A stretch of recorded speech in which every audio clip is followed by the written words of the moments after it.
On va vous présenter la question des syndromes et tumeurs du médiastin. Concernant les objectifs de cette question, on va voir d'abord comment argumenter les principales hypothèses diagnostiques. Ensuite, quels sont les examens complémentaires à visée diagnostique. Le plan de la question sera scindé essentiellement en trois parties. D'abord un rappel anatomique, puis une partie diagnostique et enfin une partie concernant les étiologies en fonction des compartiments du médiastin. Sur le plan anatomique, le médiastin est l'espace médiothoracique situé entre les deux plèvres médiastinales. Il est limité en avant par le sternum, en arrière par le rachis, en haut par le défilé cervico-thoracique, en bas par la face supérieure du diaphragme et enfin latéralement par les deux plèvres médiastinales, droite et gauche. Classiquement, on divise le médiastin en trois compartiments d'avant en arrière. D'abord le médiastin antérieur qui contient le cœur et les gros vaisseaux. Le médiastin moyen contient l'arbre trachéo-bronchique ainsi que la crosse de l'aorte. Enfin, le médiastin postérieur qui contient l'œsophage, le canal thoracique et la portion thoracique de l'aorte. Sur cette vue de profil, on voit les différentes lignes qui sont au nombre de 2 qui vont délimiter notre médiastin en trois compartiments. D'abord le compartiment antérieur, le compartiment moyen et enfin le compartiment postérieur. Pour une meilleure étude du médiastin, on le divise également en trois étages de haut en bas. On a le médiastin supérieur, ensuite le médiastin moyen et enfin le médiastin inférieur. Ceci est illustré par cette vue de profil où les différents étages sont également divisés par deux lignes. L'une qui passe par la crosse de l'aorte et l'autre qui passe par la carène. Cette subdivision du médiastin par des compartiments et des étages est essentiellement d'ordre didactique car elle va permettre de mieux étudier les différents syndromes médiastinaux. Sur cette vue de profil, on voit les 9 logettes du médiastin.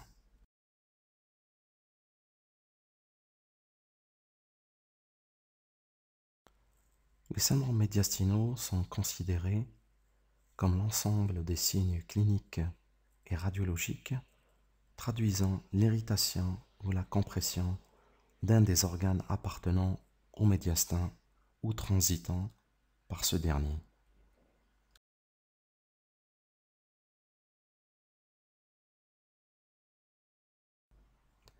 Les signes respiratoires qu'on peut voir dans certains syndromes médiastinaux ne présentent aucune spécificité et peuvent être en rapport avec l'atteinte d'un des compartiments médiastinaux ou de la pathologie qui en est la cause. Donc on peut avoir soit une dyspnée, soit une toux, soit des sifflements ou une hémoptysie, ou enfin des douleurs thoraciques. L'atteinte digestive peut se traduire par une dysphagie, des signes nerveux à l'instar du syndrome de Claude Bernard Horner qui est illustré sur la photo de droite, un hoquet ou une paralysie diaphragmatique par irritation du nerf phrénique, une paralysie récurrentielle par compression du récurrent qui va se traduire par une voix bitonale ou une dysphonie, et enfin une compression médulaire. On peut avoir des signes vasculaires, notamment en cas de syndrome médiastinal antérieur ou moyen, qui va se traduire par un syndrome cave supérieur, qui peut réaliser une cyanose, une circulation veineuse collatérale thoracique et un œdème en pélurine. Il ne faut pas omettre également d'inspecter ou d'examiner la paroi thoracique à la recherche d'une tuméfaction ou une déformation thoracique, voire un comblement des creux susclaviculaires. Un syndrome particulier pouvant rentrer dans un cadre paranéoplasique réalise le syndrome de Pierre-Marie, qui se traduit par un hypocratisme digital, une hypertrophie des mains et des pieds, ainsi que des troubles vasomoteurs des extrémités.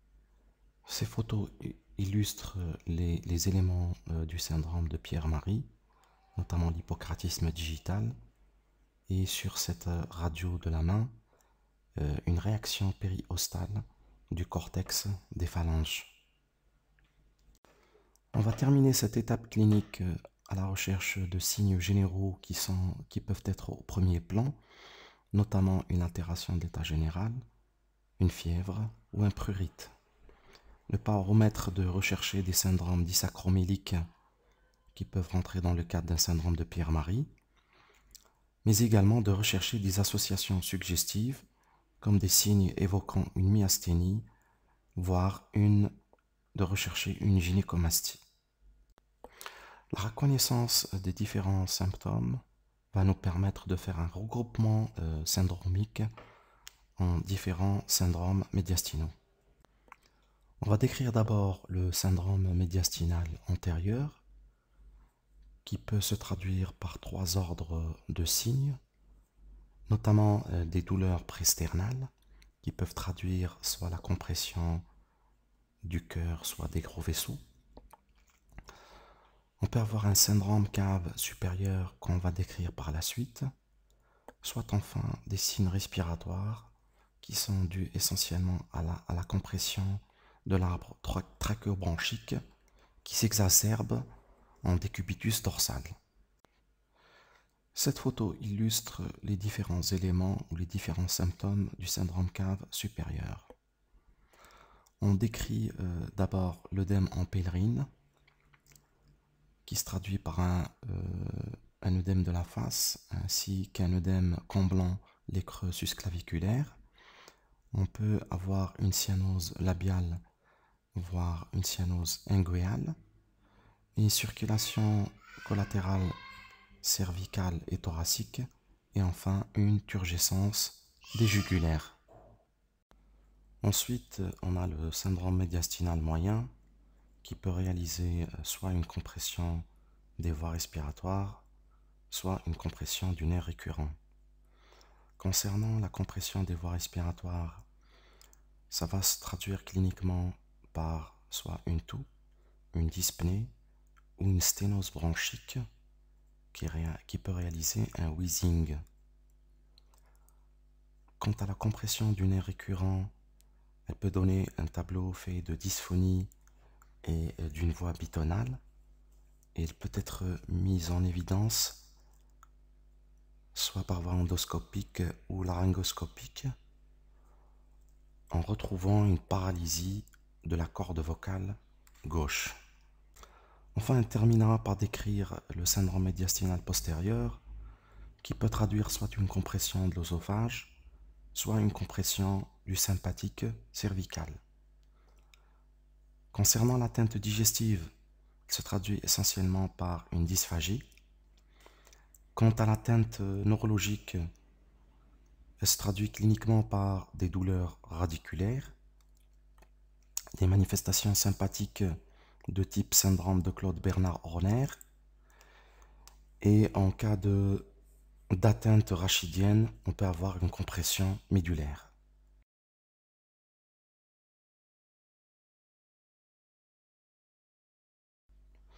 Les examens paracliniques d'imagerie restent une étape essentielle pour faire le diagnostic des syndromes médiastinaux. D'abord, la radiographie standard permet essentiellement le diagnostic positif et topographique, mais reste insuffisante pour l'étude des étiologies. L'ATDM thoracique est l'examen de référence, notamment pour le diagnostic étiologique, grâce à l'étude fine des densités des lésions. Enfin, l'imagerie par résonance magnétique est indiquée essentiellement dans les lésions nerveuses du médiastin postérieur, ainsi que pour l'étude des pathologies cardiovasculaires.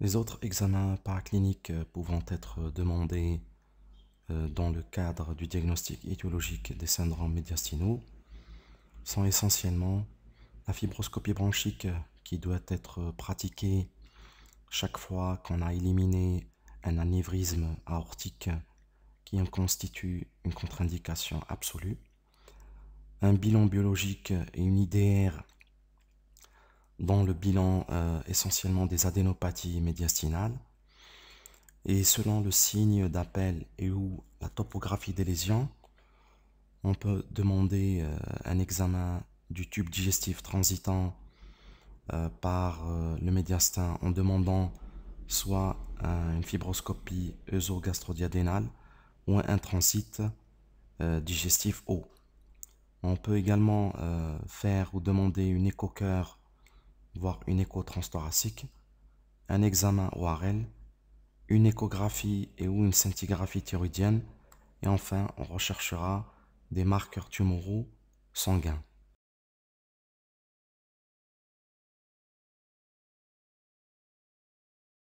Toutes les lésions qui ont une topographie en avant de la face antérieure de la trachée, appartenant donc au médiastin antérieur, vont réaliser un syndrome médiastinal antérieur.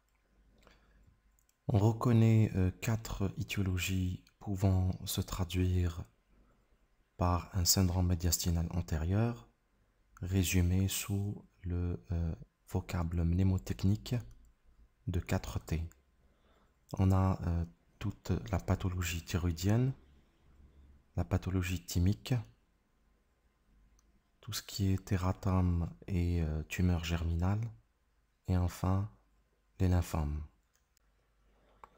La nature thyroïdienne du quadre plongeant ne fait aucun doute à partir du moment où on met en évidence la connexion avec la thyroïde qui est retrouvée dans près de 100% des cas. Sur le plan clinique, il peut se traduire par une dyspnée aggravée soit par l'effort, soit par le décubitus dorsal, réalisant parfois des accès de dyspnée aiguë. Cette dyspnée peut être associée à un bruit inspiratoire qu'on appelle le cornage, qui est dû à la compression de la trachée, voire du larynx. Le diagnostic positif sera apporté par le scanner, qui va montrer essentiellement la continuité avec la thyroïde cervicale. Le traitement de cette anomalie thyroïdienne est essentiellement d'ordre chirurgical. Ce schéma d'une radiographie pulmonaire nous montre l'aspect du quadre plongeant, quel que soit le lobe thyroïdien atteint. Et là, il faut toujours remarquer l'aspect de la clarté trachéale qui sera toujours refoulé vers le côté contralatéral au goitre, et ceci est dû essentiellement à l'étroitesse de l'orifice cervical supérieur. Le scanner cervico-thoracique reste l'examen de choix pour le diagnostic de goitre thyroïdien. Il va nous montrer l'hypertrophie homogène des deux lobes thyroïdiens qui vont plonger à l'intérieur du thorax. À l'état normal, le thymus siège dans la loge thymique. C'est un organe lymphoïde qui involue avec l'âge. D'ailleurs, il reste identifiable sur la TDM jusqu'à l'âge de 35 ans. Et à l'état normal, son épaisseur ne devrait pas excéder les 13 mm. Les lésions thymiques pouvant être à l'origine d'un syndrome médiastinal sont essentiellement au nombre de 4. D'abord, on a les tumeurs les plus fréquentes, c'est les tumeurs épithéliales, surtout les thymomes, qui sont considérés comme des lésions à malignité réduite, ainsi que les carcinomes thymiques. Ensuite, on a les lymphomes thymiques. Et enfin, on peut avoir des kystes, voire des tumeurs bénignes du thymus. Les thymomes sont considérés comme les tumeurs thymiques les plus fréquentes. Elles se voient essentiellement entre 50 et 60 ans et elles peuvent être associées à des syndromes paranéoplasiques, surtout une myasthénie, qui doit être recherchée de façon systématique car retrouvée chez près de la moitié des patients porteurs d'un thymome. L'aspect TDM le plus évocateur réalise une masse homogène qui est bien limitée dans la majorité des cas à la loge thymique. Néanmoins, on peut avoir des formes invasives dans près de 30% des cas par envahissement des gros vaisseaux et du cœur ou par envahissement pleural, voire un envahissement transdiaphragmatique ou une atteinte diaphragmatique. Le traitement il est essentiellement d'ordre chirurgical, associé parfois à une radiochimiothérapie. Sur cette radiographie pulmonaire de face, on voit une opacité de siège paracardiaque droit qui se raccorde au médiastin par une pente douce, rendant compte de sa nature médiastinale. Sur la vue de profil, cette opacité se projette en antérieur, comblant en partie l'espace clair rétrosternal. Sur cette coupe scanographique, on voit clairement une masse inhomogène qui est bien limitée, se projetant en avant des gros vaisseaux, appartenant ainsi au médiastin antérieur. Il s'agit d'une tumeur thymique ou un thymome. Après la description des lésions thyroïdiennes ainsi que des tumeurs thymiques, on va enchaîner avec les tumeurs germinales qui sont subdivisées selon leur type histologique ainsi que leur fréquence. D'abord en tératomes qui peuvent être matures ou immatures, ces derniers étant malins. On a également les tumeurs séminomateuses, les tumeurs vitellines, les choriocarcinomes et enfin les carcinomes embryonnaires. Les tératomes sont des tumeurs germinales rares qui surviennent essentiellement chez l'enfant et l'adulte jeune. Parmi les éléments évocateurs du diagnostic, surtout l'aspect TDM qui montre une forte hétérogénéité par la présence au sein de la masse de différentes densités, notamment des densités graisseuses, des densités calciques. Parfois on retrouve des niveaux liquidiennes qui traduisent la présence de nécrose. La principale complication qui guette les tératomes, c'est le risque de rupture. Ces deux coupes scanographiques au niveau du thorax nous montrent l'aspect d'un tératome médiastinal qui reste bien limité avec une paroi propre. On peut remarquer au sein de cette masse les différentes densités, notamment des densités graisseuses ainsi que des densités calciques, ce qui fait évoquer le diagnostic de prime abord sur la TDM thoracique. Concernant les autres tumeurs germinales, on a les séminomes qui sont retrouvés essentiellement chez l'homme avec un pic de fréquence de 20 à 30 ans. Le diagnostic est fait par le scanner qui montre une masse qui est souvent homogène avec un profil de marqueur tumoraux sanguin fait d'une alpha-fetoprotéine qui est normale et des bêta-HCG qui sont positifs dans 10% des cas. Concernant les autres tumeurs non séminomateuses, on décrit sur le plan histologique essentiellement trois types de tumeurs. D'abord les tumeurs vitellines où on retrouve une élévation de l'alpha-fetoprotéine, les choriocarcinomes avec une élévation des bêta-HCG chez 2/3 des patients. Sur le plan clinique, il faut rechercher une gynécomastie. Sur ce scanner, en objectif, une masse médiastinale débordant à gauche qui est hétérogène et qui refoule le médiastin. L'étude histologique est revenue en faveur d'un carcinome embryonnaire. En terminant cette partie des masses médiastinales antérieures par les lymphomes, qui constituent 20% des masses médiastinales chez l'adulte et 50% chez l'enfant. Leur siège préférentiel étant la loge thymique, constituée surtout par des lymphomes hodgkiniens.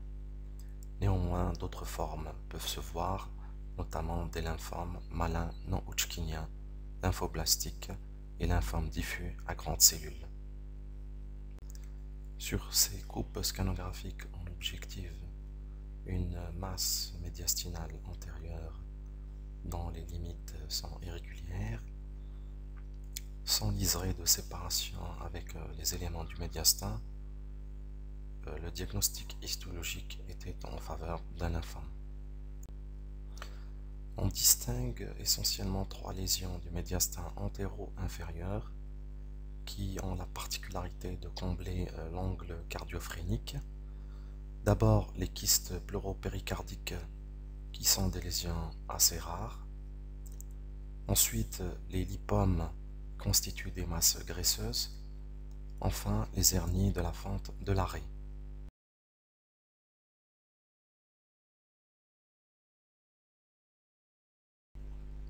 Maintenant, on va s'intéresser aux lésions du médiastin moyen. La topographie du médiastin moyen est l'espace situé entre la face antérieure de la trachée en avant et le tiers antérieur du corps vertébral en arrière. On reconnaît essentiellement 4 types d'étiologie de masse médiastinale moyenne. Surtout les adénopathies qui sont les lésions les plus fréquentes. Ensuite, on a le kyste bronchogénique qui est une lésion beaucoup plus rare, les masses digestives et enfin les anomalies vasculaires. Les principales étiologies à l'origine d'adénopathie médiastinale sont essentiellement la tuberculose médiastinale, les causes malignes, notamment les lymphomes, ainsi que les métastases de cancers locaux régionaux ou de cancers à distance, la sarcoïdose et enfin la silicose. Le diagnostic de ces adénopathies médiastinales reposait il y a quelques années sur une technique chirurgicale qui est la médiastinoscopie. Actuellement, le diagnostic repose essentiellement sur une technique endoscopique, c'est l'écho-endoscopie bronchique. Enfin, la vidéothoracoscopie peut être le dernier recours pour le diagnostic de ces lésions. Sur cette coupe scanographique, on peut apercevoir une grosse adénopathie hétérogène siégeant dans la loge de Barretti, ainsi qu'une seconde lésion au niveau du lobe supérieur droit, faite d'une masse à parois irrégulières de densité hétérogène correspondant à un cancer bronchique. Sur ces différentes coupes scanographiques, on peut apercevoir également une grosse adénopathie de siège sous-carinaire.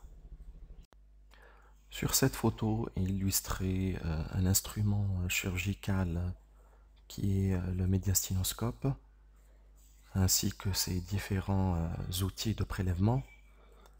Cet instrument va permettre au chirurgien de faire des prélèvements et d'explorer la région médiastinale antérieure. Donc pour la médiastinoscopie, le patient sera mis sous condition chirurgicale, essentiellement sous anesthésie générale. Le chirurgien va faire une petite incision au niveau de la fourchette sternale pour permettre l'introduction du médiastinoscope et grâce à la vue,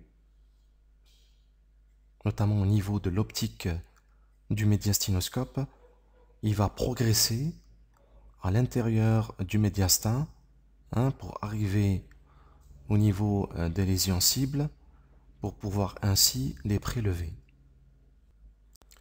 Actuellement, l'exploration ainsi que le diagnostic des adénopathies médiastinales relève de l'écho-endoscopie bronchique, également appelée EBUS. Donc il s'agit d'introduire au niveau des voies trachéobronchiques un endoscope spécial qui est muni à son extrémité distale d'une mini-sonde d'échographie. Donc on a l'endoscopiste qui est derrière le patient qui est sous anesthésie générale ou sous sédation vigile. L'endoscopiste est en face de l'écran. Il va repérer ainsi l'adénopathie. Il va ensuite stabiliser l'endoscope au niveau des voies bronchiques, ce qui va lui permettre de prélever l'adénopathie grâce à une aiguille qui va sortir de l'endoscope. Les kystes bronchogéniques sont rarement à l'origine de masse médiastinale moyenne. Il s'agit d'une malformation embryonnaire bénigne qui est rare. Le kyste est de contenu mucoïde. Il est tapissé par un épithélium respiratoire cilié. Il siège généralement au niveau des bifurcations intertrachéobronchiques, au niveau hilaire ou périhilaire, voire au niveau de la loge de Barretti. Généralement, il est recommandé de les confier aux chirurgiens, notamment du fait d'un risque de rupture. Les tumeurs de l'œsophage se traduisent cliniquement surtout par une dysphagie. Quant au scanner, il peut mettre en évidence la sténose de la lumière œsophagienne ainsi que la stagnation du bol alimentaire en aval de cette dernière. Ces coupes scanographiques illustrent une augmentation du diamètre de l'aorte ainsi qu'une perte de parallélisme de ses parois. Il s'agit d'un anévrisme aortique.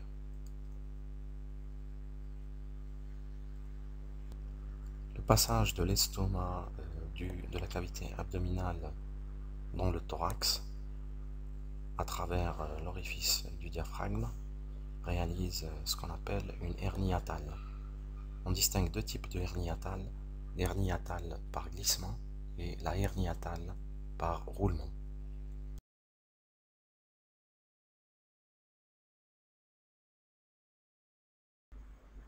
On terminera l'étude des syndromes médiastinaux par le médiastin postérieur, dont la topographie est en arrière d'une ligne passant par le tiers antérieur du corps vertébral. Les étiologies principales des syndromes médiastinaux postérieurs sont essentiellement les tumeurs neurogènes, les kystes bronchogéniques et l'abcès provoqué par les spondylodycites tuberculeuses, appelées encore le mal de Pott. Les tumeurs d'origine nerveuse constituent 20% des tumeurs médiastinales chez l'adulte et 35% des cas chez l'enfant. On distingue trois grands groupes de tumeurs neurogènes. D'abord les tumeurs des nerfs périphériques, notamment les neurinomes et les schwannomes. Ensuite, on a les tumeurs des cellules ganglionnaires sympathiques, notamment les ganglioneuromes et les ganglioneuroblastomes. Et enfin, on a des tumeurs méningées qu'on appelle les méningocèles. Sur ces deux coupes scanographiques, on aperçoit une grosse masse appartenant au médiastin postérieur, dont l'étude histologique est revenue en faveur d'un schwannome kystique. Cette coupe frontale en IRM permet d'étudier les rapports de la tumeur avec les nerfs rachidiens ainsi qu'au niveau du canal rachidien, en précisant le risque de compression médulaire. Le traitement des tumeurs neurogènes relève de la prise en charge chirurgicale, notamment dans les formes malignes. Lorsque l'exérèse complète ne peut être atteinte, une radiothérapie complémentaire peut être indiquée. Et dans les formes d'emblée inextirpables, une chimiothérapie seule peut être proposée.